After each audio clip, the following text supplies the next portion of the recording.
We're going to actually go over back to Lightroom. Why? Well, because the develop module in Lightroom is almost exactly the same software that the Adobe Camera Raw is in Photoshop, but it has has a lot of advantages. There's nothing Adobe Camera Raw can do that the develop module can't, and there are a handful of very important things that the develop module can do that Lightroom cannot. And one of the biggest differences between these two programs, between Lightroom and Photoshop, is that in Lightroom, all of the edits you are doing are non-destructive. And what that means is you're actually not doing anything to the image file. All of the adjustments you make can be undone forever. You can come back to an image 5 years from now and undo it, because they're just a set of instructions on what to do to the image when you export it. So if you export it out as a JPEG or a TIFF, or you send it out to a printer, then those changes get built in. It creates a new file. You actually can't edit a raw file. It has to be converted into something else. Now, once you open up an image in Photoshop, it is no longer a raw file. It is a bitmap. And a bitmap is simply the red, green, and blue values for every pixel that is in the image. So if you're shooting a 24 megapixel camera, that means there are 24 million sets of numbers for red, green, and blue, and that's what a bitmap is. So I still highly recommend doing your preliminary shapings of color and what you can do in Lightroom, because then you're going to have to do some of the more heavy lifting, things that involve moving pixels around in Photoshop. So we can start right out with the first thing is, well, how do you get your images into Photoshop? So let's take one. Let me see. Let me go get one here. Let's take something we're going to want to bring into Photoshop. Oh, let's see. Which one do I want to start with? I want to start with one that we can do kind of a basic edit on. Okay, let's do this one. All right, so this is a lovely shot from Arches National Park. Lovely morning. What do we need to do? Well, let's bring the shadows up. We'll add some texture, clarity, dehaze, add some oomph to it. We'll add vibrance and saturation. And anything else I want to do to this? No, not really. Maybe I'll bring the shadows up a little bit more. But right now, that's something that I can then work with. So let's send this into Photoshop. So I go up to Photo, Edit in Photoshop, or Command or Control E. That is a shortcut you will get used to pretty quickly. So we're going to send this image into Photoshop and see what it is that we want to do to it to make it a better photo. And as we do that, the first thing we're going to take a look at when we get into Photoshop is we're going to take a look at the actual Photoshop interface, because I set mine back to the default, which I don't like. This is Photoshop's default set of menus and windows. I think you'll find that if you come up to the top under Window and go down to Workspace, the one you're going to want to have is Photography, since that's what we're all here for. So let's go to Workspace, Photography, and that will change this menu system over here. It'll give us the things that we're going to work on in photos. Now, so basically what happened was the develop module became, or was substituted for, Adobe Camera Raw. This file we are now looking at in Photoshop is a bitmap. It's no longer a raw file. But the other way you can do it, and I don't know if anyone here would do this, but just so you can see it, is just go up to File, Open. So if I go up to File, Open, it's going to take me and ask me, well, where do you want to open a file from?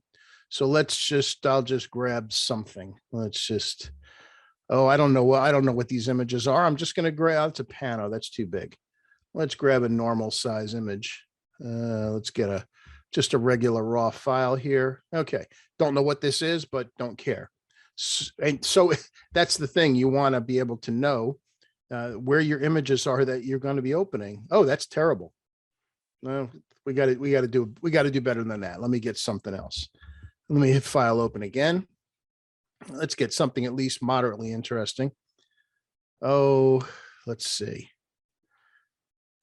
I suppose it would be easier if I just changed my list view from list to icons, and then we'll at least have little thumbnails of the images, which of course are going to have to be generated. So let me just go ahead and open this one and hope it's a little better. Let's see what we're getting on this one. Also terrible, but that's all right. We're not going to worry about it. If this is now Adobe Camera Raw, this is Photoshop's version of the develop module. And if you look up here, you have pretty much the same set of edits that you have in the develop module in Lightroom. So if we open up the basic panel up here, whoop, I just lost my mouse there. You can see here we have all the normal stuff that we have in Lightroom. We can add texture and clarity. We can add some contrast. We can mess with the shadows and the highlights. Here's the curve detail for our sharpening, color mixer, which is the HSL sliders. So if we wanted to change the blue, I can click on here and we're going to adjust the hue. And I click on the little point. One thing it does a little differently, it actually shows you a purple to green slider. So you can see which way it's going to go. So all of this stuff is the same. Now, one thing you would never want to do here is under effects. Remember our favorite post-crop vignetting. Well, in here, it's the same thing. You can see there's our vignette. It's the same thing as in Lightroom's develop module. However, if you do it here, that vignette then gets built into the file. The beauty of saving that, even if you're in Photoshop, bring it back into Lightroom before you do your vignette, because if you want to adjust your crop a little bit so that the image will then fit into a certain frame, your vignette's going to be destroyed if you did it here in Photoshop. So I highly recommend not doing your vignette in Photoshop. Save that for something you're going to do in Lightroom, even after you've been in Photoshop. Now, down on the bottom, cancel is obvious. Now, the one thing you have to be careful if you're doing anything up here, you might remember in Lightroom, when you do, say, masking or something, you then hit done. Well, if you hit done in Adobe Camera Raw, excuse me, what it does is it closes the file. It takes the edits that you've done and it saves it with the file, but it closes it. Not very helpful. What you need to do is hit open. So if you hit open, it then takes this image, this raw image that we opened. Now it opens it up in Photoshop, just like we just did with that other image coming in from Lightroom. So unless you have some innate fear of Lightroom, I highly recommend doing all your edits and then back and forth from the Lightroom develop module over Adobe Camera Raw, because there's no benefit to just using Adobe Camera Raw. Clear on that? Okay. So I'm not gonna mess with this image. We're gonna just close it. I'm not gonna save it. I'm gonna come back to this image. So what's going on here? What do we need to do to make this image more interesting? Well, this is going to come into understanding all this stuff over here in the lower right. This is where all the layers happen, and layers are what make Photoshop. There are all kinds of adjustments you can do to Photoshop. So for example, if I just come up to image adjustments, there's this whole list of things. So let's say, for example, I just wanted to brighten it a bit. So I can come up to, which one do I want to use? Well, we could do vibrance or use saturation or brightness. Let's just do brightness contrast. So here's brightness contrast. And I can, by the way, once you have a menu come up from these, you can then move it around just by grabbing up top. So if I want to increase the brightness and maybe bring the contrast down a little bit, yeah, I can do that. However, this is not the way I would do it, because we are now applying this directly to that background image. And that means if we ever want to change it or mask part of it out, we cannot do that. So never do, there are a couple of times when you're going to want to do an image adjustment to a layer, but they're fairly rare. So we're going to cancel that. What you want to do, what I like to do before I even start doing any editing in Photoshop, is to make a duplicate of this background so that I always have one that is untouched I could go back to just in case I mess up. There are two ways to create that. You can either click on the little icon and drag it down to this little square with a plus in it. Or if you have the layer selected and you hit Command or Control J, it will do that. Just so you can see the visual of it, I will drag it down and you see now there's one called background copy.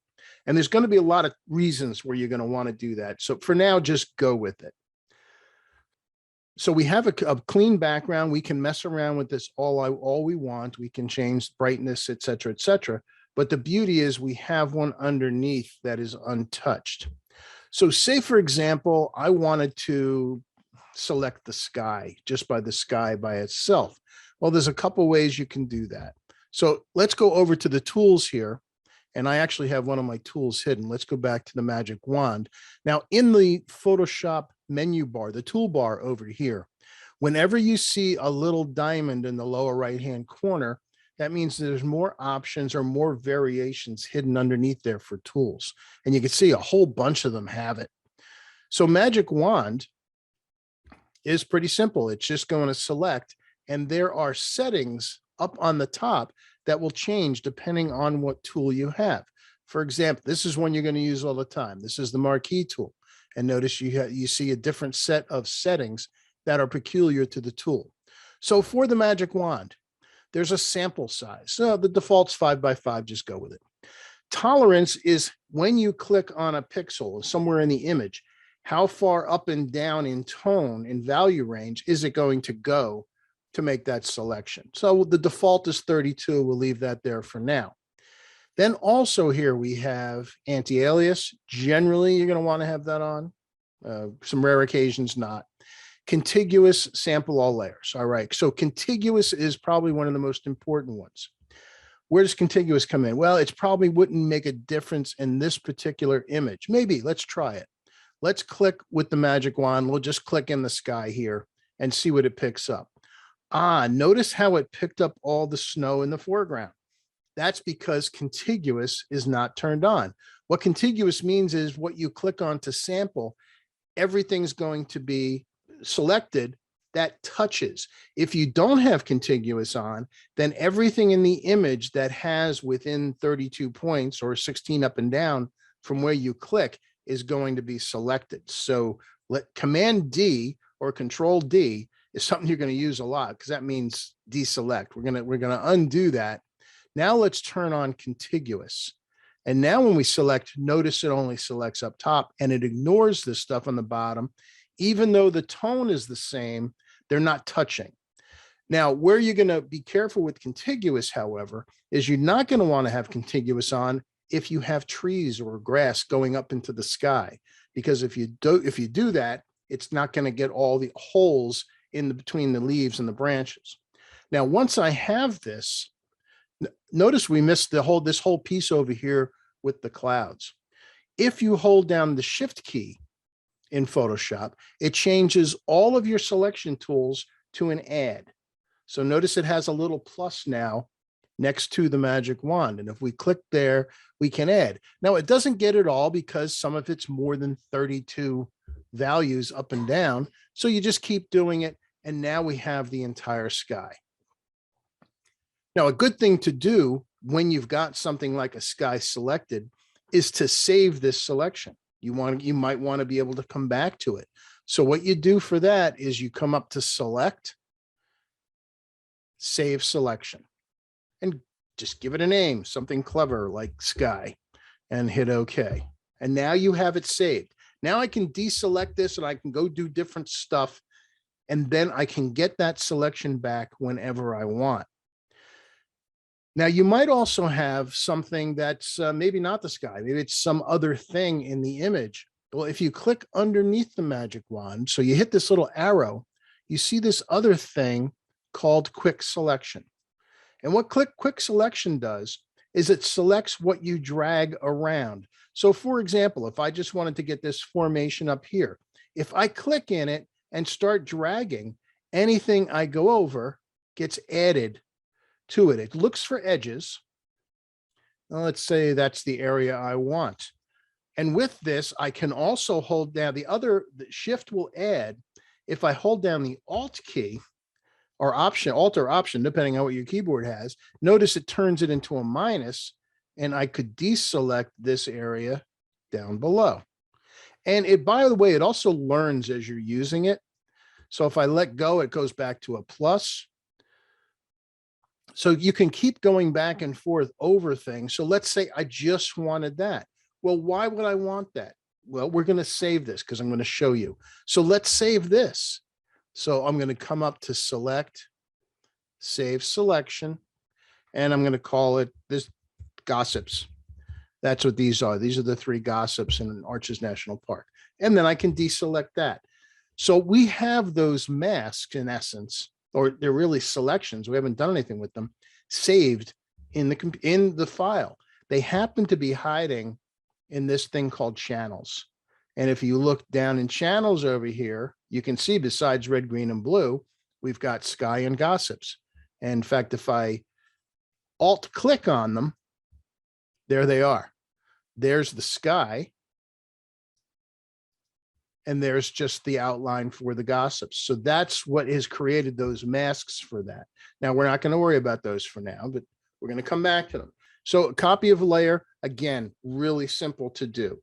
Either click on the layer so it's active.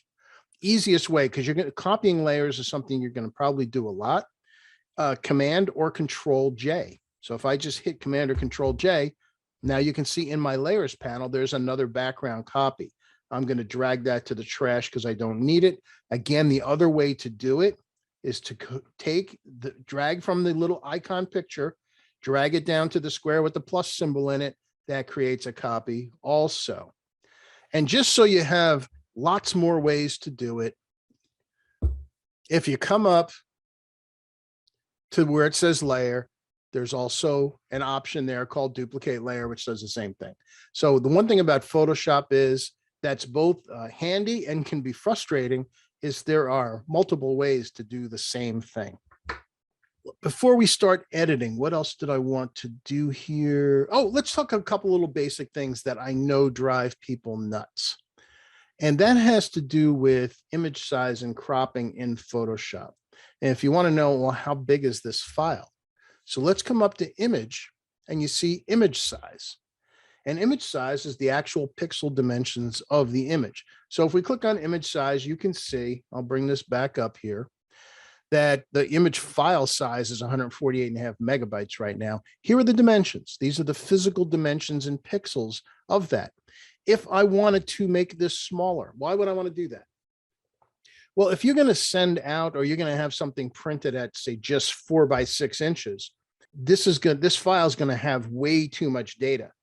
And what happens is, let's do that. Actually, we can change the pixels to inches. And now you see that this is 26 by 17 1/3 inches at 240 pixels per inch.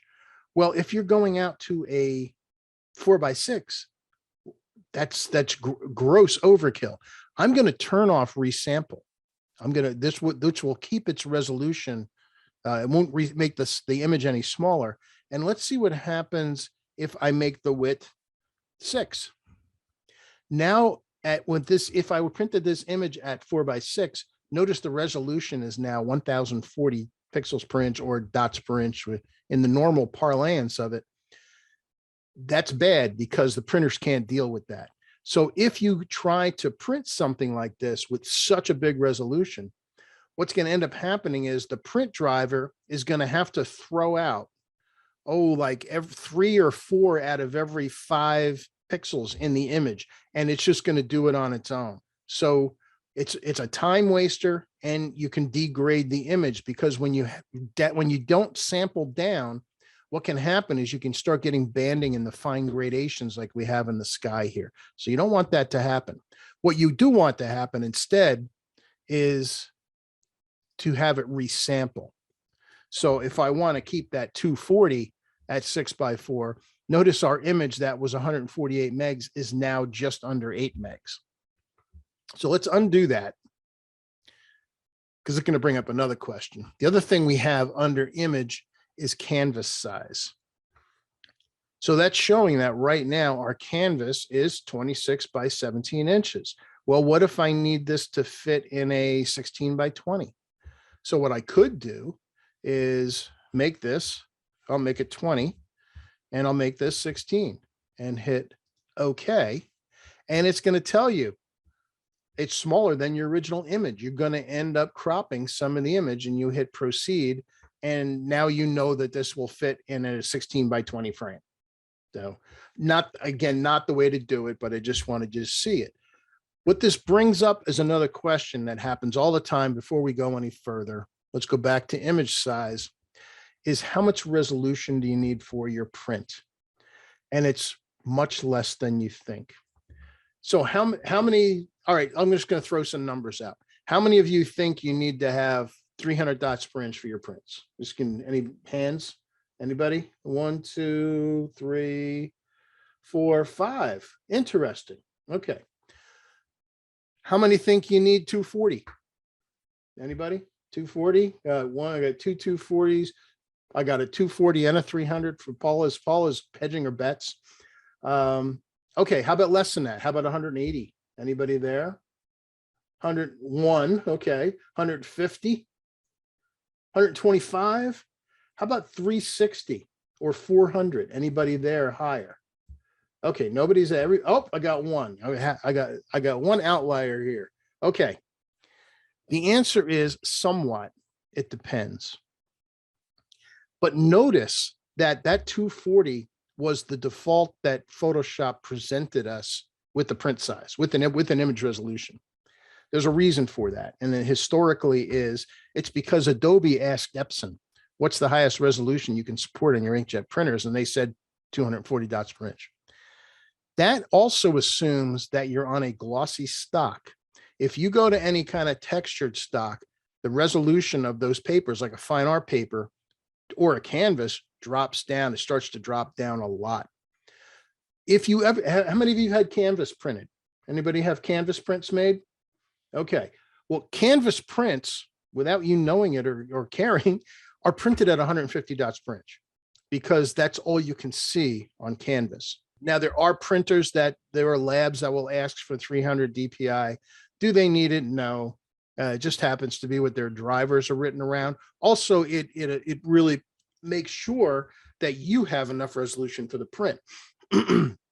However, there are some labs that have actually gotten real about it. And I do printing workshops at certain conferences. And something I bring around, I could hold it up on the screen, it wouldn't mean anything to you. I have a series of 5 prints of 2 different images that I've printed at 300, 240, 180, 150, 125, and 100 dots per inch. And they're labeled A, B, C, D. I put them out on a table and I ask people coming into the print workshop, they'll get a form. I said, I want you to vote. You tell me which one's the highest resolution and which one's the lowest resolution. Other than the 100 dot per inch print, nobody can tell the difference between any of them. You can't see the difference between 125 and 300 DPI or anywhere in between there on most images. Also, there's the fact of human eye resolution. And also, none of us are 4 years old with perfect eyes anymore. How many dots per inch can you actually see? What can you resolve? Well, if you were 4 years old and had perfect eyesight, from a distance of 4 inches away, a perfect human eye can resolve about 360 dots per inch. Now that's from 4 inches away. I don't think there's anyone here tonight who can see 4 inches away. I know I can't. But when you look at a normal size print, we'll call that a 16 by 20. When you look at a 16 by 20, what is the normal viewing distance of a print that size? Well, in order to see the whole print in front of you, it's about 18 inches. At 18 inches, the human eye can only see 180 dots per inch. That's the limit of your resolvability from that distance. So first of all, you can't see the difference between 180 and 240 from 18 inches away. As the prints get bigger and you step back further, your ability to judge resolution drops precipitously. Now, these images that I use as samples that are printed are 13 by 19 prints. And even with people getting right up to them this close, they can't see the difference between 125 dots per inch and anything higher. So you don't need anywhere near as much resolution as you think. As long as you have, I like to be safe. As long as I have 180 dots per inch in my file size, I am fine with that. So I'm going to cancel this. And another handy thing in Photoshop is up alongside the menus, this top thing here, this is the history panel. I'm just going to go back to, let's see, we had saved selections. I deleted some layers. All right, let's just come back so we have our full image canvas size again. So I do want to make sure I have 180. So let's go back to that image size. I'm going to turn off resample, and I'm going to make this 180 as my resolution. Now, without pushing it, what this is telling me is I can basically do a 24 by 36 inch print with this file and not have to worry about it. If I was having a canvas made of that, that number is 150 because that's what canvas is printed at. And now I'm up to almost 28 by 42 on a canvas print with no worries in resolution. Honestly, in a canvas, you can go down to 125 with no trouble. And it's not going to look any different. And look, all of a sudden, we're up to a 33 by 50 inch print. If you compare that with thinking you need 300 dots per inch, 300 dots per inch says you can only get a 14 by 20 out of this. When in reality, the bare minimum, if you were being very conservative, 180 is plenty. You can easily get a 23 by 35 or 24 by 36. So just want you to be clear about that.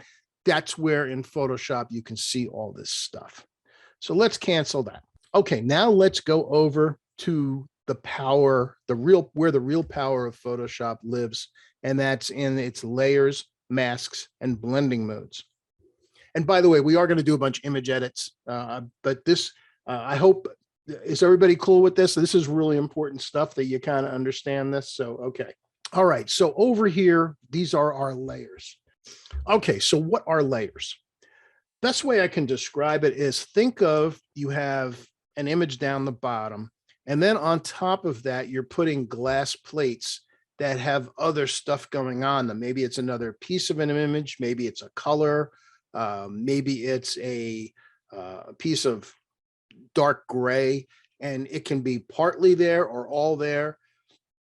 And what's happening is the light's going through these glass plates. It's affecting the bottom image.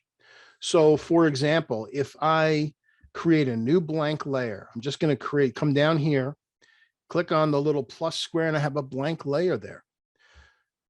Over on the bottom of the tool panel, you have this black and white. Well, that's the foreground and the background color. That's what that means. And you're going to find yourself flipping back and forth between these two all the time. And you do that with the X key, or you can click this two-sided arrow. So if I hit X, see, it just toggles back and forth, black and white, who's in the foreground. Now, if I want to fill an entire layer with a color, something you're also going to do all the time. If I want to fill this with white, the command is Alt or Option Delete. If I do that, now I have just a piece of white. Now, above this, we have opacity, so that you can see what's going on. As I bring the opacity down, you start to see, now there it is. There's 24% of the white. So think we now have a glazed white piece of glass over top of the image. Why would you do this? Actually, you might do this. Maybe you want to create a title slide for something. You want to put some text on here and you want to see the image below. Something you could do. Conversely, let's fill it with black. I'm going to hit X, hit Option Delete to fill it with black. And I'm going to bring down the opacity. And let's say, oh, I just like 12%. I like how it's darkened the foreground, but it's made the rest of the image too dark. Well, that's when the next thing comes in are masks. And masks, a lot of any image adjustment layers we do, which are coming next, automatically create a mask.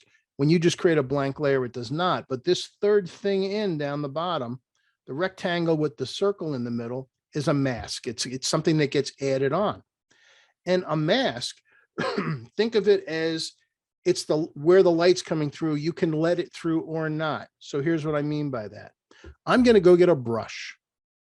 And by the way, one of the beauties of Photoshop, unlike Lightroom, is most of the tools are named after, the keyboard shortcuts are named after the first letter of the tool.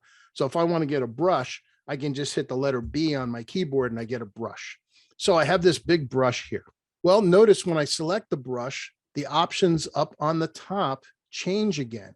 We have this one right here, which is the brush size. I can change the size of the brush here. Hardness is the edge, and I'm going to show you how you can see that. In fact, we'll make it that big. And then we have opacity and flow. Depending on the tool, the difference between opacity and flow, they kind of can be mixed up a little bit.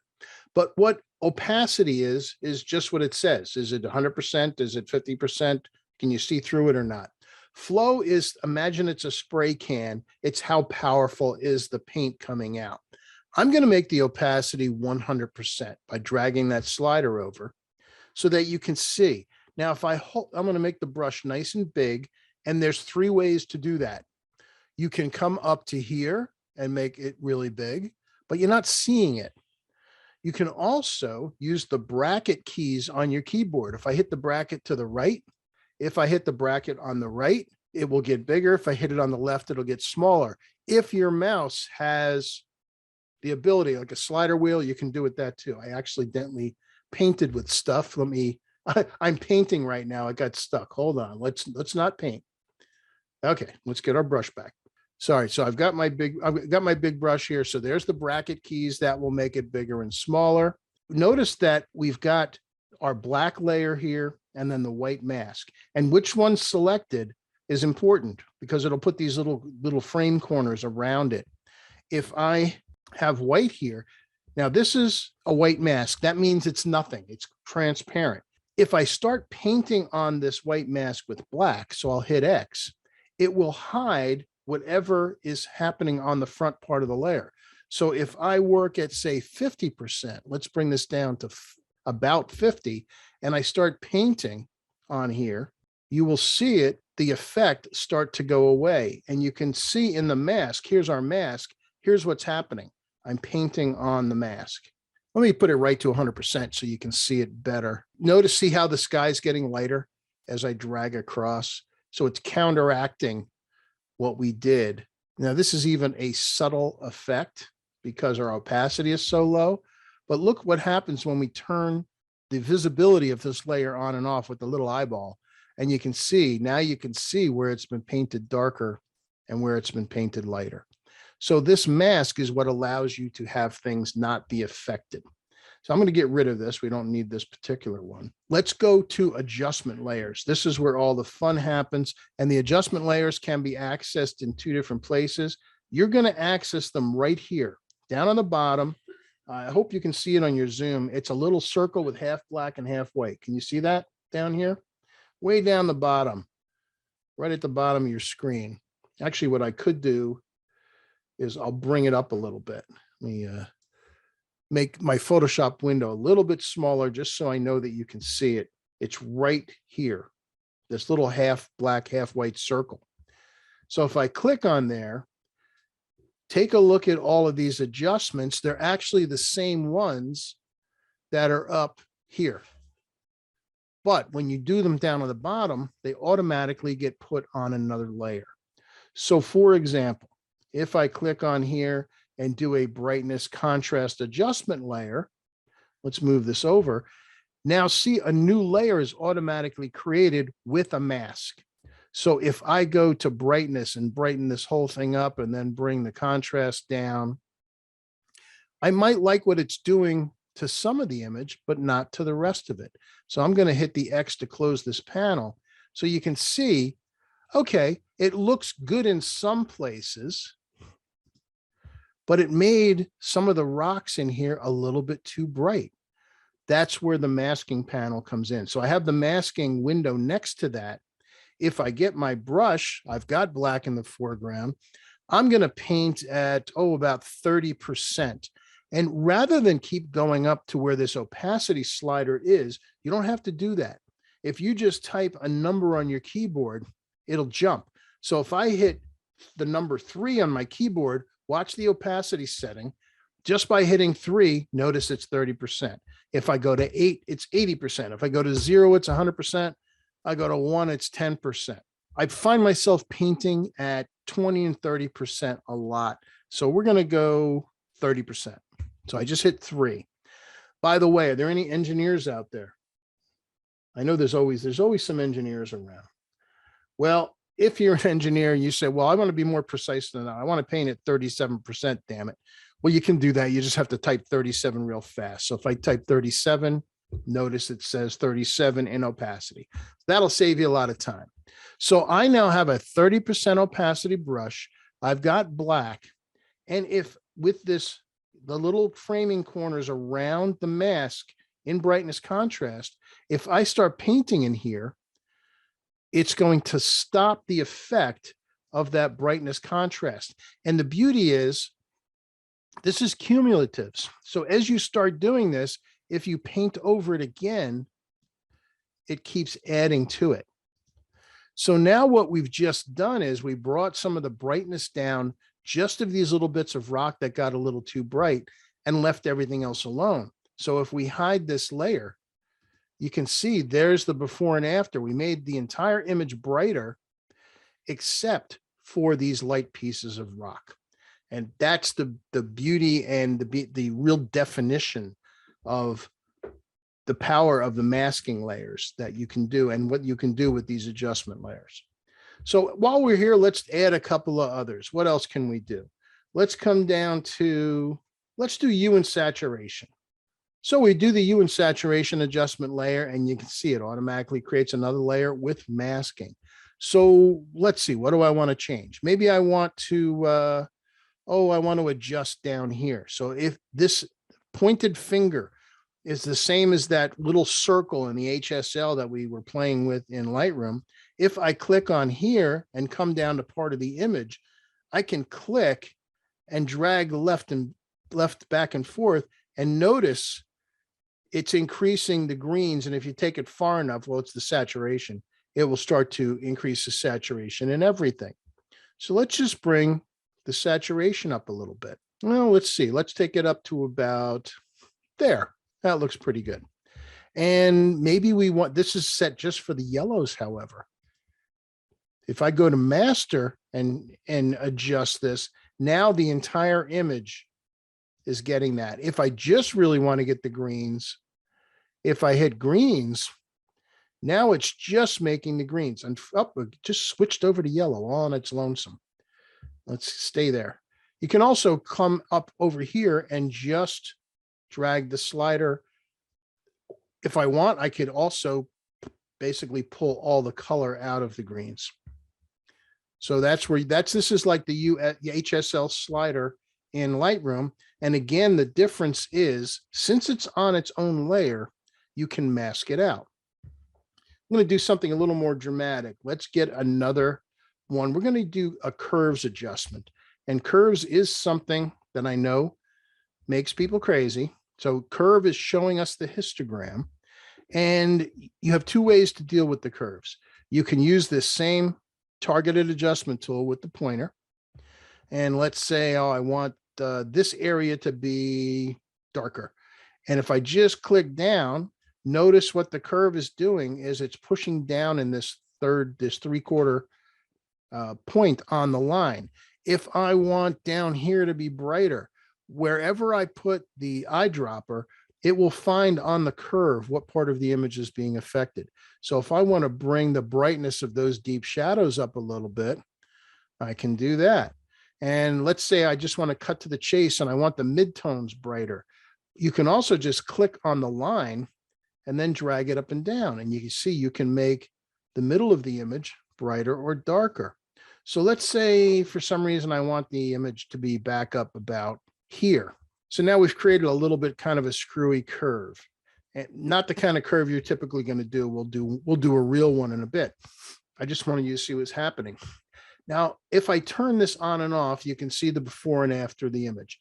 for argument's sake, let's say I like what it did to the foreground, but not to the sky. Well, do you remember that we saved the sky earlier when we created that mask? And that is, excuse me, we can go back up to select and go down to load selection. And if you remember, we saved two, one first called sky and one called gossips. So if we choose sky and hit OK, it will bring back the sky selection. Now watch this. If we go to our mask right here, we've got black in the foreground and hit Option Delete. It masks the sky. So I'm going to Command D or Control D, that deselection. I'm going to hit the Alt so you can see there's what it just added to the mask. It stopped the effect of that adjustment from hitting the image everywhere that it's black. If I click on the half white, half black circle, it shows us back again. So if I toggle this on and off, now it's affecting the foreground and not the sky. The beauty of this is you have ultimate variations here because I can have it not affect certain part of the image and yes to others. There are so many ways to select things in Photoshop, and that's part of the real power of it. I don't even know if I could do 2 days just on selection techniques. So there's our curves before and after. Well, maybe I partly like it. I kind of like what it did, but I think it took out a little bit too much life, particularly on the middle of the image. So what can I do? Well, two approaches. I could bring the opacity down of the effect. And if I bring it all the way down, it's not doing anything. If I bring it half the way up, then it's partly affecting the middle of the image. So now it's a much more subtle effect. So those are the kind of things that you can do with that. Same thing with all of these. Same thing with hue and saturation.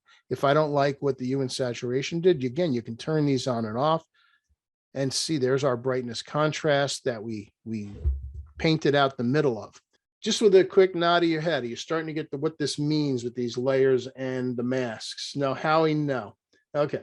This is probably the most complicated and the most difficult thing in Photoshop to wrap your head around, and it takes a little bit of practice.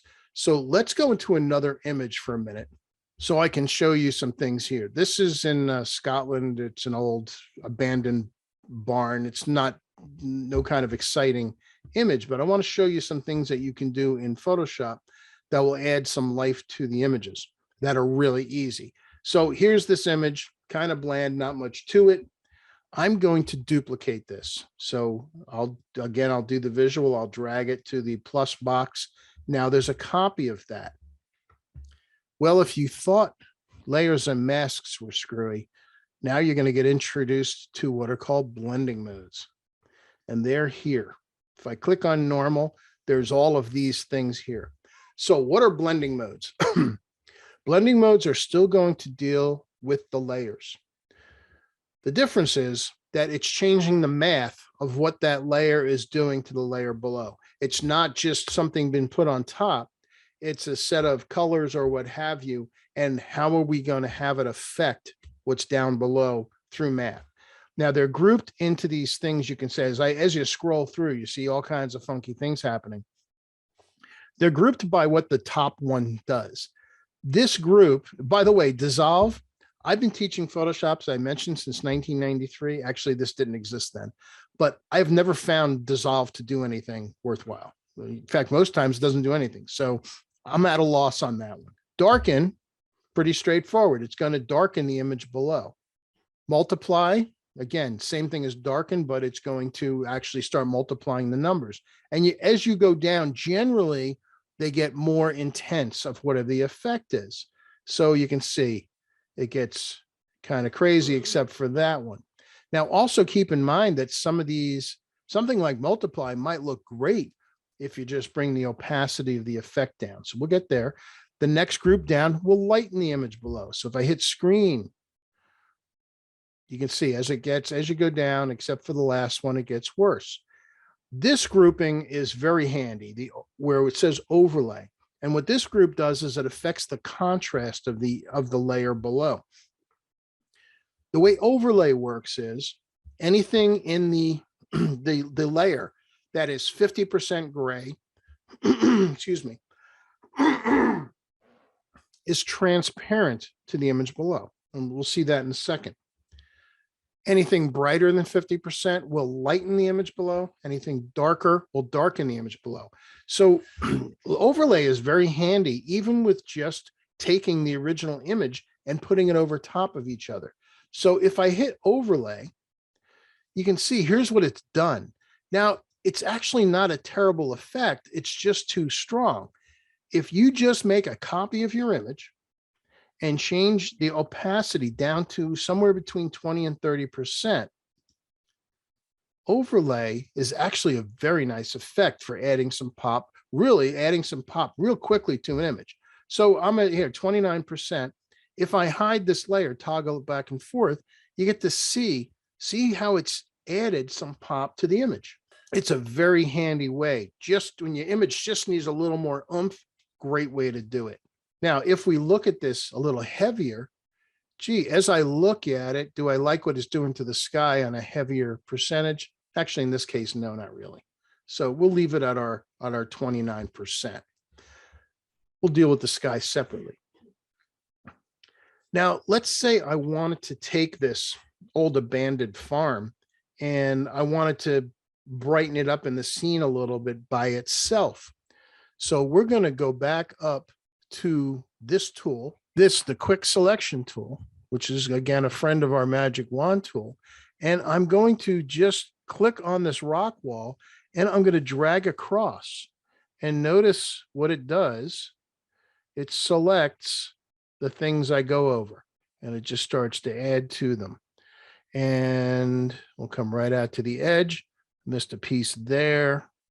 That's looking pretty good. It picked up a little grass here. So I hold down the Alt key and I drag along the grass to keep from selecting that. Come in here as well. And it got some up here, so we'll get rid of that. It's a really handy tool for doing very complex selections very quickly. A little bit more. Lost a little bit of the barn there. All right, so now we have a selection of the barn. Should I want to get back to it again, maybe there's more I might do with it, it always pays to go up to select and save that selection. I'll just call it farm and hit OK. Now you can always get back to it. But here's something cool. I just selected that. So we have our old farm building selected. If I then go to make an adjustment on this, let's say I want to use levels. Let's come up to a levels adjustment layer, but we're choosing an adjustment layer while something is already selected, and watch what happens. Notice if you look at the mask, you can see it already is just selecting the farmhouse itself. So any adjustments we do here are only going to affect that thing that we just selected. Now, the order you do it isn't important. You can do it after the fact, but it's a really handy way to just see what you're getting. Now, levels are somewhat confusing also. So here's the histogram of not the entire image. It's the histogram just of the farmhouse because we have this mask in here. Now, 0 to 255 are the 256 steps of 8-bit color. I'm not going to go there, but just go with it. This is your midpoint. This is pure black. This is pure white. If I take the midpoint slider and drag it over towards the white, you would think it's going to make the image lighter, and you'd be wrong. Because what it's doing is it's saying everything from here to the left goes from 50% gray or mid-tone to black. Everything from here goes from 50% to white. If I take this and push it towards the white, I'm now saying that all the way out here is now 50% white instead of here. So watch what happens. If I want to make this lighter, I have to drag it away from the white slider. And you can see, there's our farm completely gone. But let's say I want to put it in, say about there. And that works pretty well. If I want to make things go pure white, if I take the white slider and it actually hits the graph, that means they're going to end up things in there that are pure white. They actually get blown out. They're getting clipped. But I could bring it almost to white. Conversely, if I wanted some of the things that are black or almost black to go to black, notice if I bring this over, I could make the entire thing go black as I bring this slider over. I don't want to go all the way, maybe just a little bit there. Now there's another one underneath that doesn't get as much attention, but it's also very important slider. And that's this one here. And this is called the output slider. And what the output slider is doing just the opposite of the graph above it.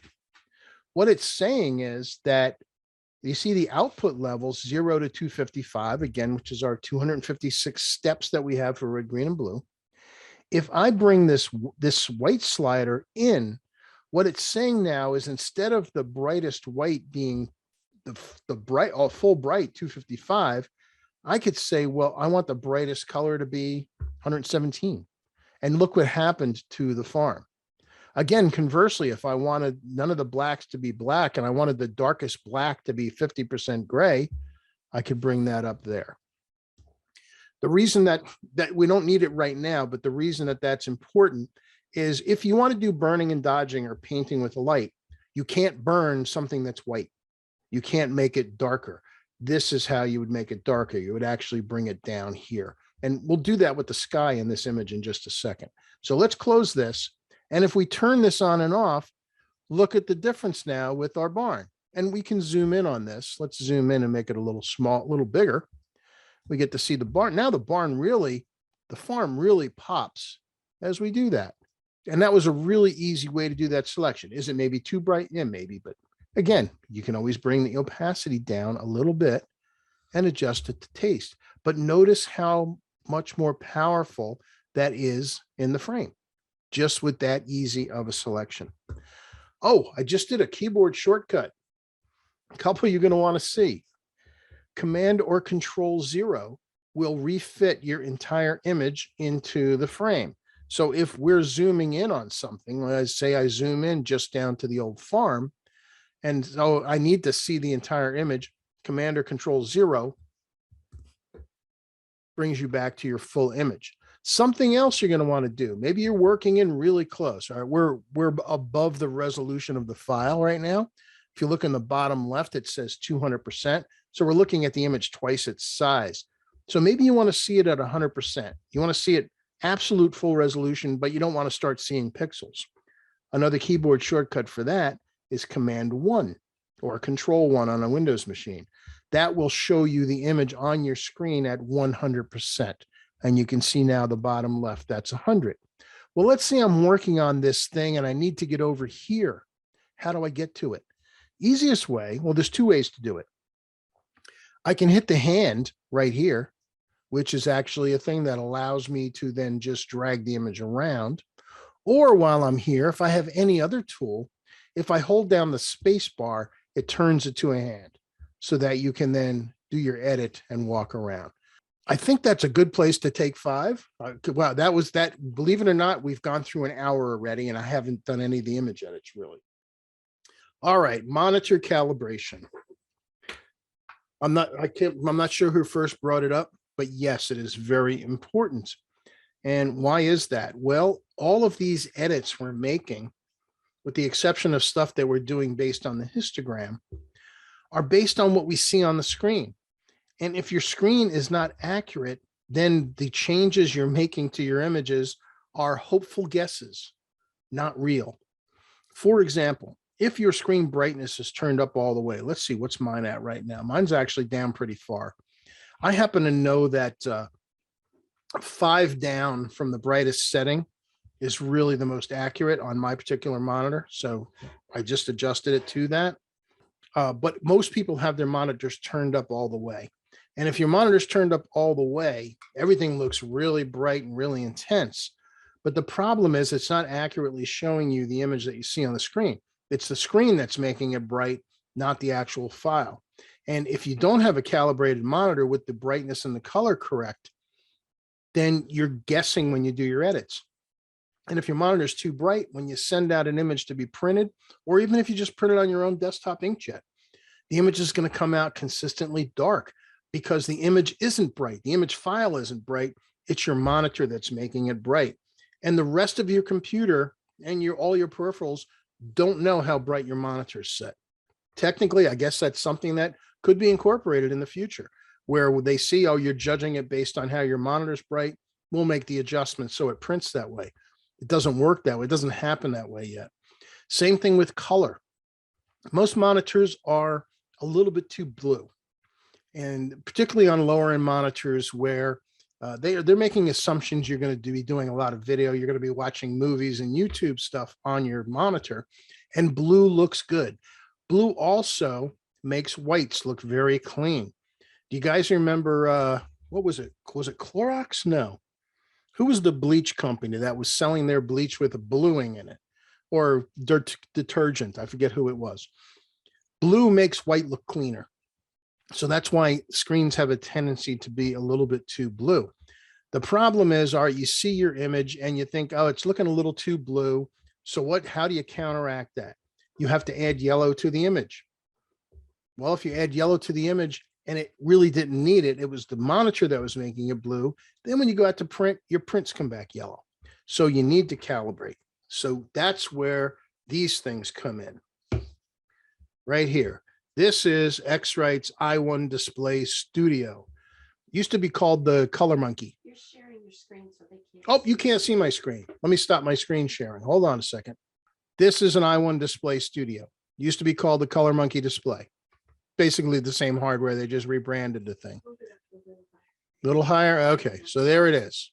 All right, you can see they're not all that big. I'll put it next to my big pumpkin head. So there it is. So if you are not calibrating your monitor, I want you to look right here. Okay, you ready? Okay, I will calibrate my monitor. I will calibrate my monitor. It's important. If you're making a lot of prints, this is a really important piece. Use one of these and it will make your monitor as accurate as it can be. But you do want to at least have access to one of these things, because it's a really important part of any kind of image editing, so that your screen is accurately showing you what is the data inside your file. Okay, so there you go. Okay, so while we're here in this image, let's go ahead and do something with it that could be kind of fun. Well, let's say I don't like this telephone pole. I'm fine with it, but let's say I don't. Well, how do I get rid of it? This is something way too complicated for Lightroom to pull off. Lightroom is great at getting rid of spots. When you have to get rid of something this big, it's going to do an awful job of it. So there's a handful of ways to get rid of stuff when you're in Photoshop. What I'm going to do before I do anything else to this is, notice on my layers down here, we're only looking at 3 of them. I have some other stuff I was playing around with up here. There's 3 that are visible. I'm going to click on the top one, which is the adjustment, the adjustment for our farm. And I want to create a copy of the image that is those 3 layers compressed together, but I don't want to lose them. I want to be able to go back to them. So here's what we're going to do. There's a whole nother hidden menu system in the layers panel here, and it's underneath these 3 little lines. And most of Photoshop's panels do have this 3 line, and it's the menu options for whatever that panel is. So if we click on here, you see there's all kinds of options. And guess what? 90% of them, there's so much stuff in Photoshop you are never going to do. And don't worry about it. But there's a handful you are going to do. So for example, I could flatten the image, which will get rid of all the layers. Don't need to do that now. But I do want to do something called merge visible, which will take just the layers that currently have the eyeballs on, and it will flatten them. But I want to keep all the layers. So if I hit merge visible, you can see it just took all 3 of those layers and compressed them down into 1. I didn't want that to happen. So I'm going to hit Command or Control Z, which is undo in Photoshop. What I'm going to do is click on this, and now I'm going to hold down the Alt key or the Option key and do that same selection, merge visible. And notice now we have this thing called layer 2. And what layer 2 is, these bottom 3 layers compressed into that one. There's a handful of reasons you're going to want to know how to do that. And by the way, that's called stacking. It's when you take a bunch of layers and you compress them, but you get to keep the old layers because we may need to get back to them. So this is now a combination of all 3 of these. And I want to get rid of this telephone pole. So this all comes into selections. So now I'm going to come up to here to our quick select tool. Come on, quick select tool.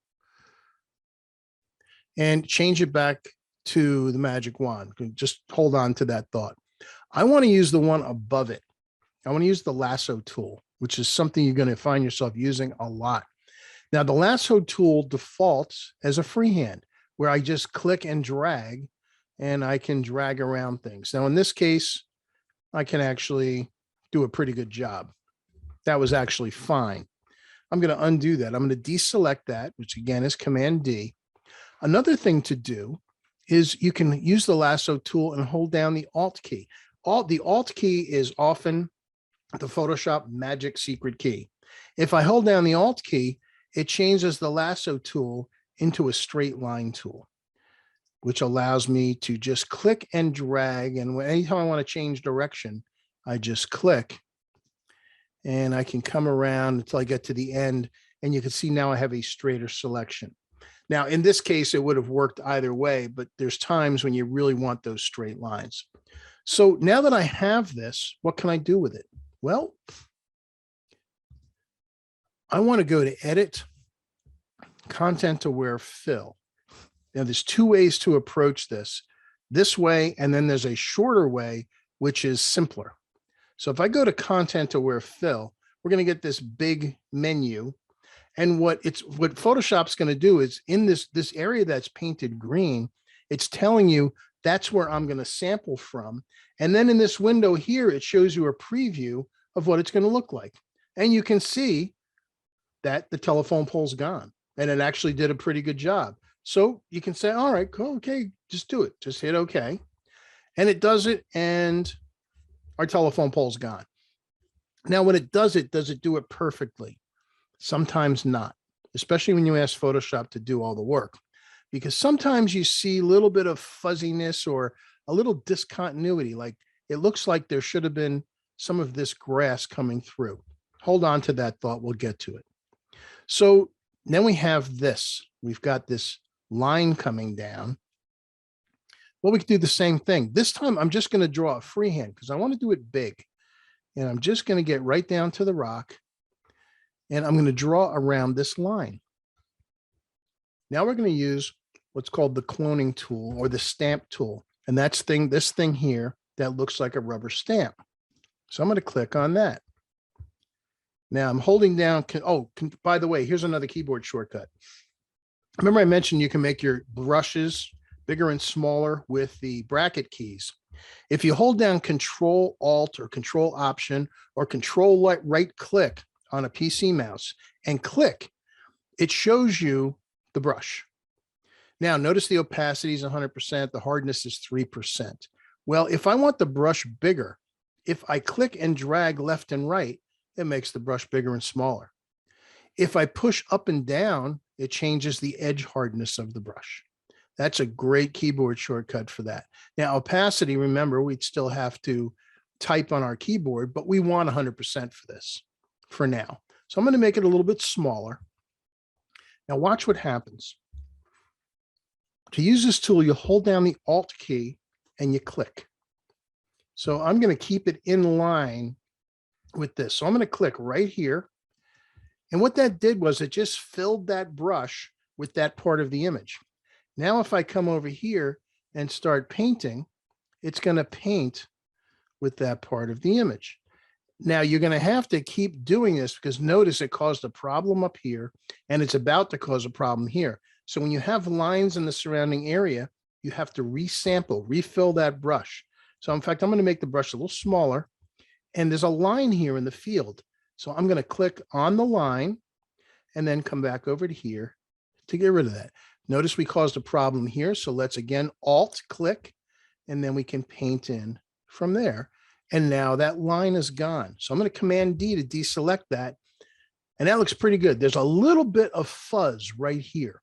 So with that deselected, I'm going to hit Alt again, come up right over to where that little line is. And we seem to have lost a little bit of this ridge. So we'll do the same thing here and bring that in from either side. And now we've got our ridge back and now it's gone. So there's, look at that. We got rid of that. Looks pretty good. But wait, there's more. So here's another line coming way out here. So let's get our lasso tool again. I'm going to drag all the way across this. Yes, I'm going bigger. You always want to have more than your actual selection. Not a huge amount, but it needs, that's how Photoshop figures out where it's going to sample from. However, I'm going to get our stamp tool. But wait, there's more. There's so much more. Yes, I could just click in here and sample, and it will just start painting with what's in here. I don't want to do that. Here's what I want to do. I need to change something called the blending mode. Remember we had blending modes with our layers, all of these things over here. Well, all of your painting tools have blending modes also. So watch this. If I come up to change it from normal and tell it to lighten, what that's going to do is anywhere I sample, it's only going to affect the things that are darker than where I sample from. So watch this. If I hit Alt down in here and come up where it sees the line, it's going to paint over it. And I'll come back up here and resample. But any places that are already darker or already lighter than what I'm using get left alone. So if I deselect that, look at that, that line is now gone. So I see, look, we've completely gotten rid of the wires in that line. So again, look, here's one little pole out here. Let's say I don't like that. Well, if I hold down Alt, remember we're still on lighten. So it's just, look at that. Notice it just gets rid of the pole. Because why? Because it is darker than where I'm sampling from. Conversely, there's something going on here, some kind of lighter pole. If I hold down Alt and paint on that, watch. That shouldn't even have gotten it, yet it did. That should be reversed. But by doing what we just did, look, we got rid of all those poles that were annoying. Now there's something, notice when you flick these on and off, sometimes you'll see some distortions, and it's happening in here. This is where you're bringing your opacity down. So I'll make this brush a little bit bigger. Now let's turn the opacity down to say 50%. So I hit 5 on my keyboard, hold down Alt, and let's come in here. And now I'll just start painting over any of these areas that started to look a little bit fuzzy. So we'll do that, and that'll smooth them out. And I can turn these on and off. And there's one up here. It needs a little bit of help also. And you can do this to your heart's content. Now, we are looking at this image at 100%. In reality, a print, you're going to look at 50. If you want to see what a print really looks like, head it at 50%. So, whoops, didn't want to do that. I just accidentally turned off my channels. Ignore you just saw that. If I want to zoom out, I hit the Z, which is the zoom tool, hold down Alt to turn it to a minus and hit it twice. And there's 50%. So when we toggle this on and off, now you can see that that pole and its wires are now gone. Cool. All right. What else can we do while we're here? Yeah, let's have fun. I'm pretty sure this is Ireland or Scotland. I don't even remember. Do you remember, Di? Ireland. You think it's Ireland? All right. Diane thinks this is Ireland. So something else you can do in Photoshop that will also explain some of the other effects is text. And you can do a lot of cool text stuff in here. So I'm going to hit T, which is the text tool, which is also this thing right here. So if I hit T, and I click. Oh, I'm going to tell it, well, just type Ireland. And that's actually a pretty good size. You have a lot of control over text in Lightroom or in Photoshop rather. Actually, part of my, oh, there, let me move my screen thing here. This little page with a paragraph are all the details for what you can do with adjusting text in Photoshop. And it's actually quite powerful. For example, if I had multiple lines, I could change the line size. I have a size here. If you highlight all of the text, there's two things you can do. You can come over to here and type a number. So if I say 250, it'll make it 250 point type. Or see this little TT here. With this selected, if you click on it and drag, you can see from the box how big your text is going to be. I'm going to make it nice and big because I have something in mind. So now we have Ireland. You can see it goes right off the screen. Now this, and again, this is text. The beauty of text, it is infinitely scalable because text is actually not a bitmap, it's a vector. Just go with that for now. What that means is I could make this billboard size and the text resolution will hold up. So you can see it has a special icon in the layer with this T around it.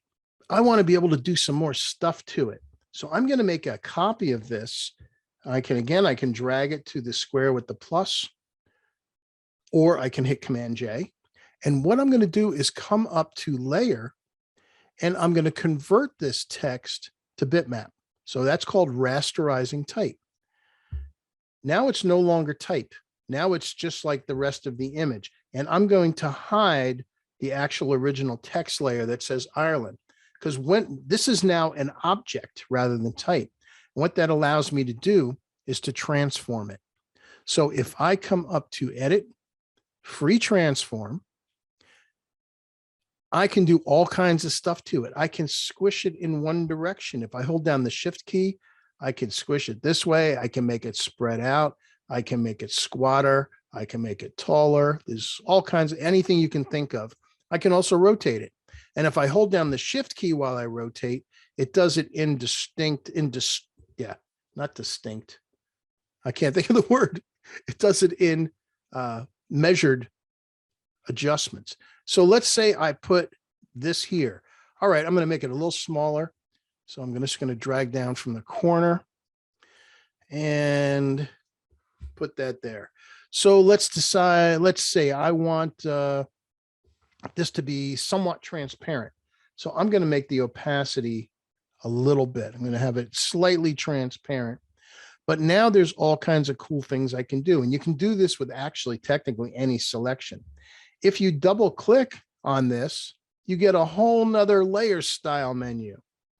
And I know if you've never seen this before, I know this is just, you can blow you away with all of this stuff, but just bear with me. This is kind of more watch. You might maybe not going to use it right away, but some of the techniques and some of the tools will make more sense for other uses. So while I'm here, a common thing to do with text is to add a drop shadow. So if I click on drop shadow, it creates one. I can make the drop shadow darker, and I can change the angle of where it's coming from. We'll leave it there. And let's say I want to make this text show up better.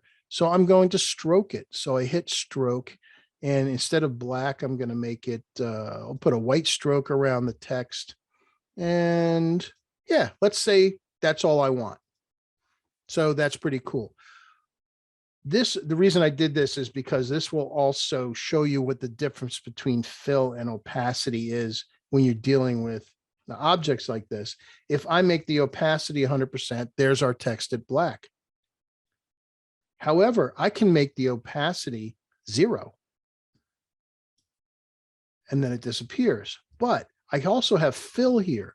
What happens if I make fill less? Well, if I bring fill down 50%, notice how it affects the text, but the effects, the stroke and the drop shadow are still there. In fact, if I bring the fill down 100%, it gives me a transparent text, but the stroke and the drop shadow are still there. So it's kind of a cool effect. Where would you use this? Probably more in image compositing. If you were going to actually put something in an image that wasn't really there and you wanted to have a little bit of a drop shadow, that's how you could do that. But just wanted you to see that. It's a cool effect. And if you're just doing title slides or covers or things like that, It's kind of cool. We could do a whole day on type effects in Photoshop. We're not. I just wanted to show you that. All right. I think we can be done. Actually, I'm going to leave that up. That's actually kind of cool. Let's get an image, and now let's do some common effects that you're going to want to know to make your images better. So I'm going to jump back into Lightroom just to pick another image. This is an image in Scotland. This is Stirling Castle in the city of Stirling. And we had a beautiful day, and I wanted to get a reflection of the castle in this pond. And that creature in the pond staring at me is called a Highland coo. And we had been looking all over Scotland for these damn things. We finally found them. And when you find them, they won't move. And this cow just looked at me and said, basically saying, I got all day. So, oh, fine, you're going to be in my picture. But what's the problem with the picture from a perspective, from a composition point of view, is there's too much space here. Unfortunately, there was both a fence and a bunch of brambles right below me here. So I couldn't get down lower so that I could compress this mid ground to get the cow closer to the castle, to kind of get this whole thing together. There's this big area where there's nothing going on. Can I fix that? And the answer is yes. So we've already done our basic fixes in Lightroom on this. Let's send this one into Photoshop. Oh, and by the way, if anyone's interested, I don't know if, no, I don't think any of you guys are signed up. We have, because of COVID, had to postpone our Ireland tour, our summer Ireland tour for the past couple of years. It's now looking, Ireland's in really good shape, and it's looking certainly by the summer that everybody's going to be out traveling again. So it looks like we're going to reopen our Ireland photo tour. If anybody might be interested, it starts very end of July, goes into the first week of August. Great time to be there. I'll make sure you guys get the details. Okay, so here is our image that has a perspective problem. Is too much foreground. Well, Photoshop has an amazing tool that can fix this. So before we do that, I need a couple of guidelines so I can kind of visualize where we're going to go. And to do that, I need to bring up the rulers, and the keyboard shortcut for that is Command or Control R. And you see, you get all these numbers, the rulers, top and left. So I'm going to click on the ruler and drag, and that will give me a guideline. So I'm going to bring this down, just to about there from the top, even maybe up a little higher. And then I'm going to draw another one down closer to the pond. See, about right there. And then I'm going to put one in, I'll put one in the middle. So what I want to do is I want to compress this middle ground. I'm basically going to have to split the image into two pieces. And in order to make our selections easy, I have to make sure that under View, Snap to Guides is checked, because those lines I just put in are now guides. Got to make sure that's turned on. We're going to hit the marquee tool, which is this, and I'm going to click and drag. And since that snap was on, notice as I go by, it snaps to the ruler lines. So I want to bring it down to the middle. So you can see it's selected from the middle line up. And we're going to use, this is probably my favorite tool in Photoshop, Content Aware Scale, right here with the most amazing keyboard shortcut. Remember that one? No one remembers that one. So here's our control points. Now, if I just grab one and start doing something, it shrinks the whole image. That's not what we want. We just want to compress it vertically. So you hold down the Shift key, which makes it just happen in one direction. And I'm going to just simply drag this up to that top line. Now, I didn't have to do the entire image because it compressed too much of the sky. So let's deselect that just so you see how this works. Deselect that. And I'm going to just select from the middle up to about, actually, I'm just going to come up. No, I'll come up to about here. I'm going to come up. I just want to compress this piece in the middle. So edit, Content Aware Scale, hold down the Shift key, and I'm going to pull this up to that line and hit enter. And then that will compress it. And it's doing its math, which is actually pretty heavy duty. All right, so I'm going to Command D to deselect that. And now I'm going to select this bottom piece. Again, since we have snap on and we have the guidelines, it goes right to it. Again, edit content aware scale. Hold down the shift key and we're going to shrink this thing. Compress it down and hit enter. So now we can select this entire top piece and we're going to move it. So this is the move tool, this top one here. And I'm going to hold down the shift key and that will keep my movement being exactly up and down or left and right. So I click here and drag down. And again, I can go right to where they match and hit Command D. Now I'm going to get rid of our lines. So I go to View, Clear Guides, and look at the image we have now. And if I want to crop this, I couldn't bring up the crop tool, which would probably be the easiest. I'll just bring up the crop tool and then come on, catch up. I'm just going to drag the top down to the top of our sky, or maybe a little more, and hit enter. And look at that. We now have that entire foreground compressed. So now it's as if I was able to get down right to the foot of that pond and have everything line up. That was a really extreme variation of this, having to do it in two directions. Let me get one where you'll see it's a much more common practical use. Let's go back into Lightroom. I just realized the other image I wanted to do this for you with. Let's see, here it is. So this is the North Cascades National Park. This is a mountain called Mount Shuckson, and it's a glaciated mountain. This is actually shot in, what was this, July? Yeah, July 17th. So this mountain, even though it's not a really tall mountain, is covered in snow, glaciers all year round. So we're in Lightroom. Let's do the basic quick fixes that Lightroom needs first. Exposure's fine. Let's bring our shadows up. We'll add some texture, clarity, little dehaze. We'll add some vibrance and saturation. And yeah, that quickly, the image looks a heck of a lot better. If you see, we actually got the moon here as well, which is very cool. Now the image looks slightly rotated. So let's get the crop tool. And again, these are the kind of things you want to do when you, oh, this was a pano. I didn't realize this. This was a 3-shot stitch. So that's why there's these little scallops on the bottom. So I don't need all of the bottom. Let's bring it up a bit. We'll bring it up to about here. Clarity and contrast. Clarity is, it is sort of a contrast. It's more of a combination of contrast and sharpening, but just for midtones.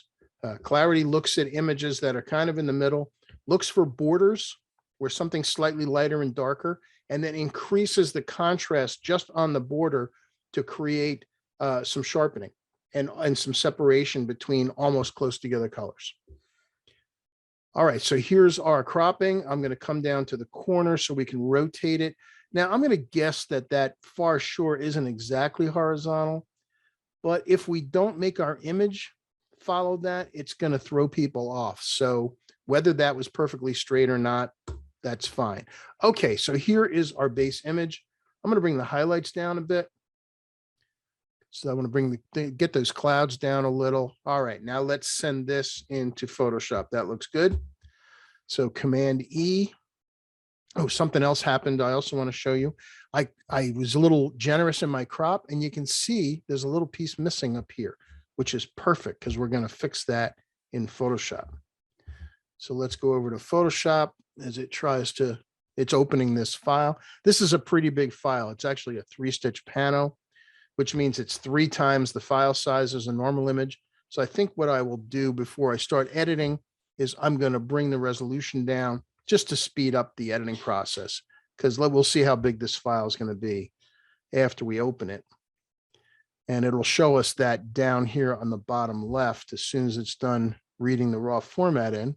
Again, it's a 3-stitch pano. So just imagine if any of you decide to invest in a camera like the new Fuji GFX 100S, and you're dealing with 100 megapixel files. So this image is just short of 200 megs, and we haven't done anything to it yet. So just imagine. Okay, so we've got our base image. To be safe again, I'm going to Command J or Control J to create a copy of this, just so we have an untouched piece down on the bottom. So what's wrong with the composition? What's the star? What is the purpose of this image? Well, it's this mountain here. There was brush here. I couldn't get down closer to the lake to compress this. So there's a little bit too much depth of brush. There's also over here a street sign that's got to go. Probably also too much sky. The however of that is, I really like these clouds up here. So those are the kind of things we're going to have to deal with. So let's zoom in way close. Let's go over and take a look at this street sign. So we are beyond 100%, and we're going to use a different selection. We're going to use the same selection tool. We're going to use our lasso again. Oh, there's two street signs here.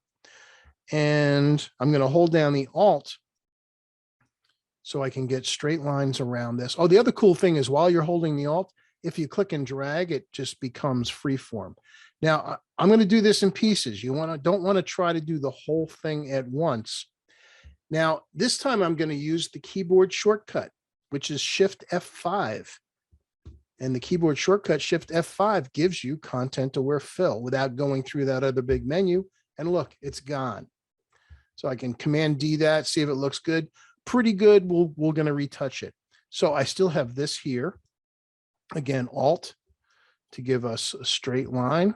Shift F5 again, and just hit Enter, and that's gone. Great. Now we have one over here, a little bit skinnier. So we'll come right down to the road on this one. Shift F5 and Enter. You can see it's just so much faster than going through the menu content-aware fill thing. Now we can't forget the reflections. So let's do the same thing here. Shift F5, Enter. How cool is that? What could we do? What would we do without having content-aware fill? And I'm just going to freeform around this one. Shift F5, Enter. Beautiful. And they're all gone. And do I see any problems? I saw a little bit of distortion in here. Let's see here. I can't even tell where it was. All right, in there. There's a little bit. Now we're also looking at this beyond resolution, but let's get the stamp tool. By the way, I'm going to hit the F key, which will give us that full screen. I'm going to hit the stamp tool, Control Alt, drag to the left, make it smaller. And I'm going to hit Enter or Alt. I'm going to change this back to normal and just paint in some of these spots. Oh, let me go back to 100% just to make sure there's no repeating patterns. That's what you need to look for. Sometimes when you do these automatic fills, you'll end up with these repeating patterns that are noticeable that an edit's taken place. And I'm actually not seeing anything else. So there's a little bit of a break right here. So I'm going to hit Alt S with the stamp tool again, just to bring in some of those little lines that will break that up. Oops, I'm getting some extra stuff. Yeah, just by doing that, continuing to go over it hides any of those things. So Command 0 to fill the screen. Great. Now we also have this piece with these little checkerboard behind here. It's called onion skin. Now I'm going to get the magic wand tool and I'm going to click in there just to select that piece that's missing. Oops, come on, magic wand. Okay, so notice, let's zoom in on this. Notice what it's done is it's picked this piece that's missing sky. Now, it's imperfect when you do this sometimes. So if you want to make a really clean fill of this, go up to Select, Modify, Expand. And I typically will add 3 pixels to it. And what it does is it just expands the selection a little bit so it overlaps the rest of the image. Now, if I hit Shift F5 again with Content Aware, you can see what it does is it fills in the sky and down to the clouds. It's just a beautiful thing. So Command 0 to see our image, in fact, Z tool and Alt to back off. And what else does the image need? Again, the mountain, it's such a beautiful mountain, is the star of the show. Yet there's other elements in the frame that are just too big. For one, this bush. And again, where I was standing, I couldn't get down any lower to get around it. So it was there. I could just crop, but I love the cloud reflections in the water. Might be a combination of the two. So let's go ahead and crop a little off the bottom. Okay, so I cropped a little bit off the bottom and I hit enter, but it's still not working for me because the mountain is still being overpowered by the size of these things in the foreground. So let's get our marquee tool again. And I'm going to select the entire bottom third of the image, pretty much the entire lake. And we're going to use that content aware scale again, holding down the shift key. And I'm going to drag up from the bottom and I'm going to see how far I can get away with. If you take it too far, it'll just get weird. It just doesn't look right.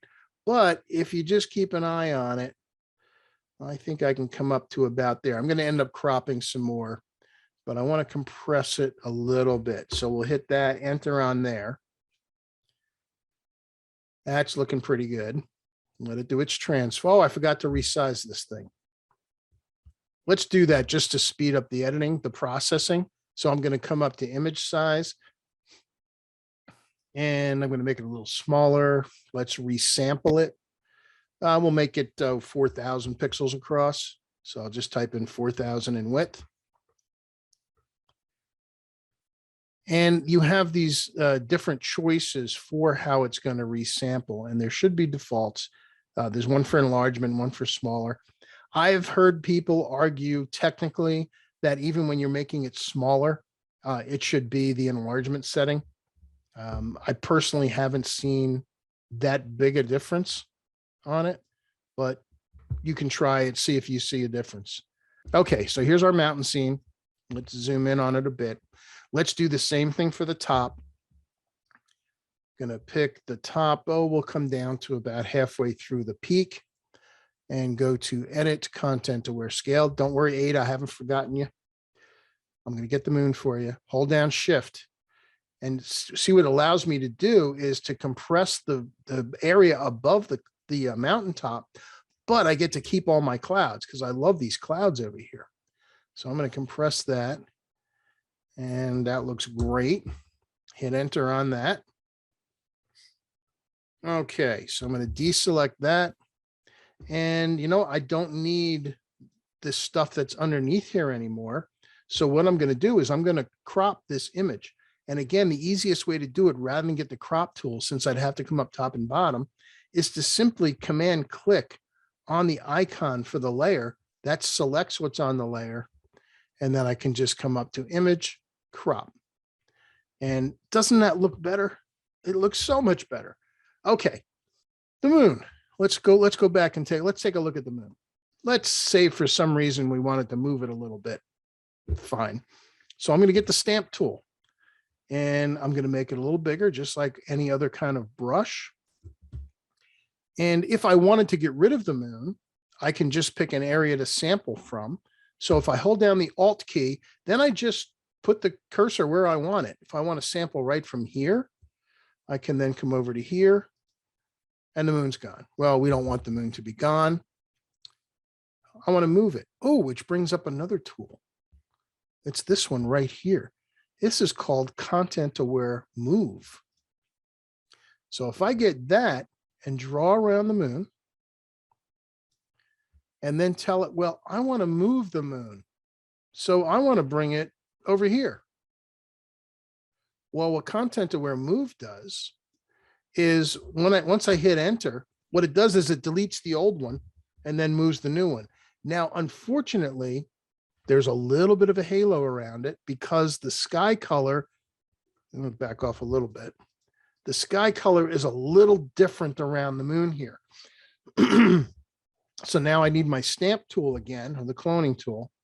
I'm going to make it smaller and I'm going to paint it. Oh, let's try 40%. So I'll hit 4. I'm going to sample from over here and just bring in around. Now sample from here. So keep moving. Every time I move, I hold down Alt and click to make sure that that comes in. And then when I look at it at 100%, I almost got it all the way. Probably had to go a little higher than 40%. So let's Command 0. Actually, let's back off on the zoom just so you can see the entire image. Howie wants to know if you can make the moon bigger. Can I make the moon bigger? Sure. Let's do that. In fact, what I'm going to do is I'm going to use the lasso tool because I want a little more room around it then. Let's zoom in on that. I want a little more room around it so that I'll be able to blend it in a little better. So I'm going to copy, Command C, and I'm going to hold down Shift and Command V. That will paste it in exactly the same place. And the tool I'll use for that is Free Transform, which is under Edit, Free Transform, or Command Control T. And I will make the moon bigger. Put it right there. And we're going to have to fade this out. But since we have this on a new layer, see, it's on its own layer now. What can we use? A mask. So let's click and add a mask. We'll get a brush. The B key, we've already got black in the foreground. Let's make our brush smaller. About like that. And to blend this in, let's go to 50%. And I'm just going to paint on the mask with black, which will allow this to fade in. Needs a little more fading on the bottom than up on the top. Got a little bit of cloud in there. I'll have to get rid of that. I'm actually seeing some of the old moon come through. So what I can do is we're going to get rid of this moon. So hit, actually here, we'll just do it this way. We'll get rid of this moon, Shift F5. Content aware, moon's gone. Okay, and now here's our bigger moon. Command 0. And you know what, Howie, that actually wasn't a bad idea. I kind of like it. I kind of like the little bigger moon. It's certainly completely believable. So thank you. I think I'm going to keep that there. So you can see how we've compressed the foreground. And by doing that, we got to keep all our sky because when we compress the sky, but the mountain is now the largest thing in the frame. Let me hit F so we can go full screen. The mountain's the largest thing, and it is so much more prominent, and it's not taken over or overpowered by the other parts of the image. What? You're laughing. Diane's laughing at me. I'm not laughing at you. Okay. I'm laughing at Howie. He Okay. wants to put 3 moons in. Oh, okay. Howie's causing trouble. So what else is new? All right, let's actually, you know what? I'm saving that. I like the bigger moon. Thank you. So here is our famous pine tree from Dead Horse Point in Dead Horse Point State Park. Whoops. And the sky's kind of boring. So let's back off a little bit. We need to select the sky first. So let's use the magic wand. Let's try that. So I'll get the magic wand. I need to turn off contiguous because it needs to get in between all these little nooks and crannies. So I click in there, did a pretty good job. I need to add to it. So I hold down the Shift key, get up on top, and you can see it's picking up some of the foreground. That's okay. We'll just have to fix that after the fact. And then down in there, and it got everything. We need to undo this. You know, maybe we could. Let's try something. Let's go to the quick selection tool because we can add these tools and hold down the minus key. And let's see, look at that. That got rid of right up to the horizon there. Let's come through this other plateau ridge here. So you can mix these tools together. Just wait for it to finish calculating. And that's pretty impressive, actually. That's pretty cool. The combination of the quick selection and the magic wand allowed us to clean that up. Before we do anything else, select, save selection, sky, and hit OK. All right, so now we have our sky saved. So let's deselect that. We need to go get our new sky. And here's the sky we're going to use. So I'm going to get the marquee tool. Actually, we can, we'll come down here. Obviously, these images are slightly different size, but that's okay. because you can stretch skies. They don't seem to mind. So copy that, Command C. Now the sky is sitting on the clipboard. So let's go back to our picture of the tree, Command D to deselect that. Now we have to load our sky in again. So let's go to select, load selection, and change the channel to sky and hit OK. So there's our sky. Now remember, the other sky is sitting on the clipboard waiting to do something. So we come up to edit, paste special, paste into, and that will take this the new sky and put it in here. Whoops, but what happened? Any ideas? The wrong layer was selected. So let's undo that. The wrong layer was selected. Let's deselect that. In fact, I'm just going to select all of this. So let's hit just Command C, copy that with the sky layer. Now we can come back to here, load our selection, sky, and we'll select our tree. And let's try that again. Edit, paste special, paste into. And there's our new sky. And it's got problems. That's okay. Command T, if you remember, was free transform. So we need to make it big enough to fit left to right. So I'm just going to drag up and make it bigger on top and bottom. You can also stretch it in one direction, but we need to bring this whole thing up. So let's move the thing. It's going to go ahead and do its transform first. We'll let it do that. While it's waiting. Yes. How much RAM do you have on your computer? How much RAM is in my computer? My computer has 32 gigs. Okay, so now I've got our move tool, and now I can just take this thing and drag it up and get my sky where I want it. Let's see, where do I think? Do I want it about there? You know what? I want this clouds to come over a little more. So I'm going to Command T it again, and I'm going to hold down the Shift key and drag it just across the left. All right, now I know what you're thinking. You're thinking it looks weird. You're right, and you'd be right. So I'm going to hit enter to move that over there. Because what happens to a sky as it gets down near the horizon? It fades. And if we hold down Alt and look at our mask, there's the mask for the tree. And we see we have a little hole where there shouldn't be one. So we can get a brush, set it to 100%, and we'll just paint with black on the mask so that the sky doesn't shine through those holes there. All right, so here's our sky. We need to have this sky fade in as it gets close to the horizon. And to do that, we need to put a gradient on the mask. This is jumping into the deep end of the pool here. So I'm going to hit the G key, which brings up gradient. And if you've never used it before, when you click on G, and actually here's the gradient tool, you'll see under basics 3 options. This is just foreground and background. Here's the one we want, foreground to transparent, that one right there. So what I'm going to do is start at the horizon. I'm going to hold down the Shift key so that it goes straight up and down. Now, holding down the Shift key constricts it to 45-degree movement. And I'm going to drag that up from the bottom to about there. And look what just happened. Now, if we look at our mask, you can see now there's this gradient. And if I want to make it even kind of rougher, I'm going to paint at, let's say 30%, and I can paint in here more. Just like that. And what that's going to cause the sky to do is fade in.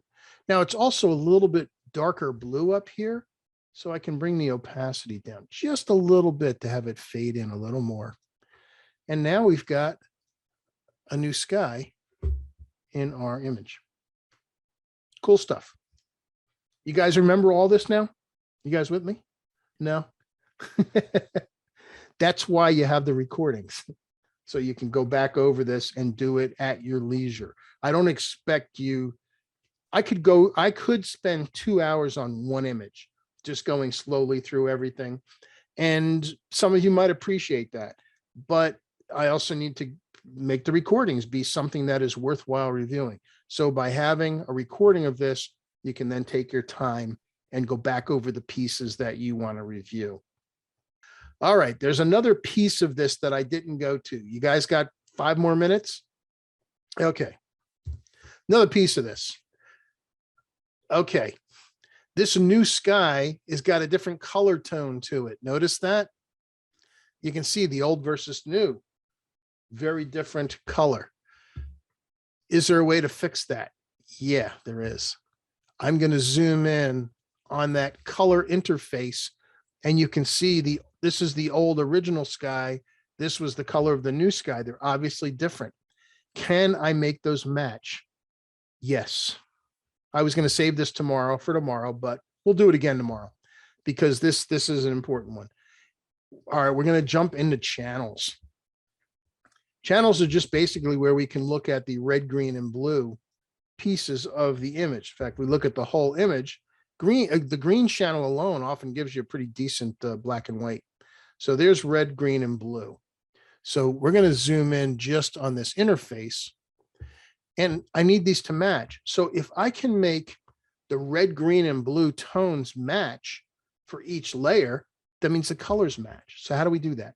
So here's where I've got red selected. I'm going to hit Command L, which is the levels command. We actually have to do it right on the channel.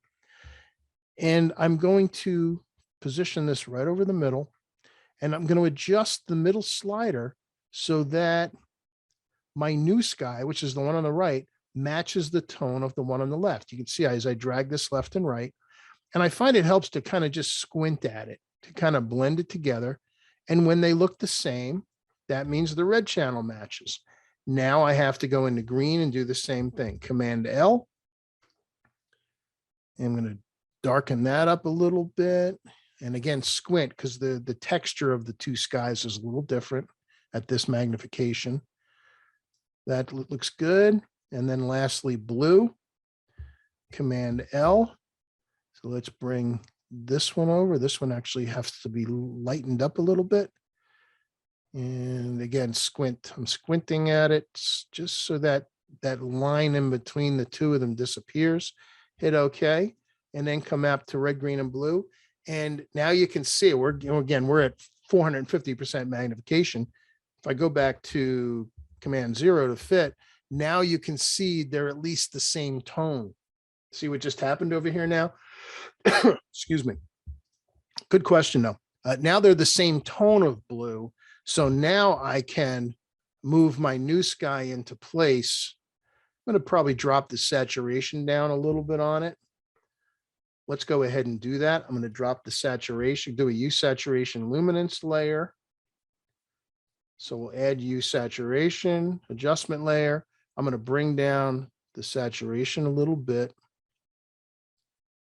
Come on, catch up. Now it's doing it to the entire image, which is I don't want. Oh yeah, that looks very real now with the new sky because we made the tones match, but we lost a lot of the saturation in the front because we took it out. Well, do you remember that we selected our sky? So watch this. Let's go to load selection. We'll choose the sky. And what we're going to do is invert it, which is going to give us everything but the sky. Hit OK. And now we've got the entire foreground selected, less the sky.